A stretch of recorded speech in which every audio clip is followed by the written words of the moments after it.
ইবাদত করার জন্য নিষেধ নয়, ইবাদত করার জন্য আল্লাহ রাসূল করেছেন না করেননি তার প্রমাণ লাগবে। আল্লাহ রাসূল করেননি মানেই বেদাত। বেশি আমল দিয়ে জান্নাতে যাওয়া যায় না, আমল হতে হবে সৎ। আল্লাহ সুবহানাহু ওয়া তাআলা কোরআনে কোথাও বলেনি যে আমালান কাসীরা, অধিক আমল করো জান্নাতে চলে যাবা। আল্লাহ সুবহানাহু ওয়া তাআলা কোরআনে সব জায়গায় বলেছে আমালান সালেহ, সৎ আমল। একটা সিজদাও যদি সৎ হয় জান্নাতে চলে যাবেন, আর হাজার রাকাত যদি সৎ না হয় ওই ইবাদত আপনাকে জাহান্নামে নিয়ে চলে যাবে। ইবাদত জাহান্নামে নিয়ে যায় না। শহীদ যুদ্ধ করে শহীদ জাহান্নামে যাবে না, জিহাদ করে শহীদ হওয়ার জন্য জাহান্নামে যাবে। কেন? তার ওই জিহাদ করা সৎ আমল ছিল না। আলেম দাওয়াত দিয়ে জাহান্নামে যাবে কিসের জন্য? চুরি করার জন্য, হত্যা করার জন্য? আলেম দাওয়াত দেওয়ার জন্যই জাহান্নামে যাবে, কেন? তার দাওয়াত দেওয়া সৎ ছিল না।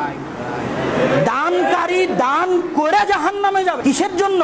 সুদ খাওয়ার জন্য, ঘুষ খাওয়ার জন্য না, দান করার জন্যই জাহান্নামে যাবে। দান করাটা সৎ ছিল না। সৎ কখন হবে? যখন ইখলাস থাকবে,